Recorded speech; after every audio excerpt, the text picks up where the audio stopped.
Hi friends, let us look at some of the important news. My name is Dinesh Haria and I will bring everyday news for all of you. As of yesterday, 84,822 new corona cases were reported all over India. There is continuing decline in number of cases in India. This is very good sign. As of yesterday, 12.15 lakhs active cases were there all over India. As of yesterday, 23.61 crore Indians got vaccinated.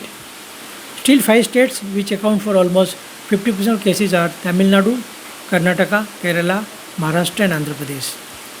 In Mumbai, yesterday 682 new corona cases were reported. There is a continuing decline in number of cases. This is again a good sign. A day after the Prime Minister announced that the central government will directly procure 75% of the total doses to vaccinate every adult Indian in the country free of cost, Ministry of Health placed an order to secure 44 crore doses of vaccine from the 2 vaccine manufacturers in India.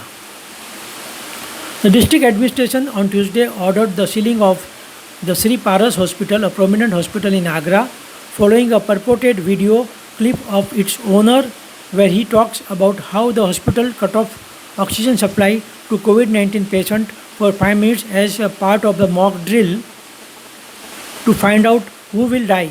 He says 22 patients were filtered out during the experiment as they turned blue. Amongst the top 200 education institutes all over the world, only 3 institutes from India are in that list. They are IIT Delhi, IIT Mumbai and Indian Institute of Science, Bangalore. Hyatt Regency, one of the 5-star hotel near Mumbai airport, announced that they will be closing their operations temporarily till further notice. This is the first 5-star hotel to close down amongst the current pandemic condition. Many small and medium scale hotels already closed down under the current condition. Reliance Industries becomes the 5th company in India to employ more than 2 lakhs employees. Balance 4 companies are TCS, that is Tata Consulting Services, with 5 lakhs employees, Infosys with 2.6 lakhs employees, State Bank of India, that is SBI, with 2.5 lakhs employees, and Coal India Limited with about 2.72 lakh employees.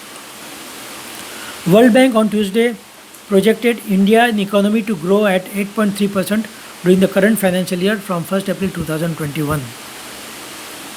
Yesterday, Indian stock market declined and BSE Sensex closed 53 points below the previous close and closed at 52,276 points. $1 was equal to 72.89 rupees yesterday. This is Dinesh Haria signing off.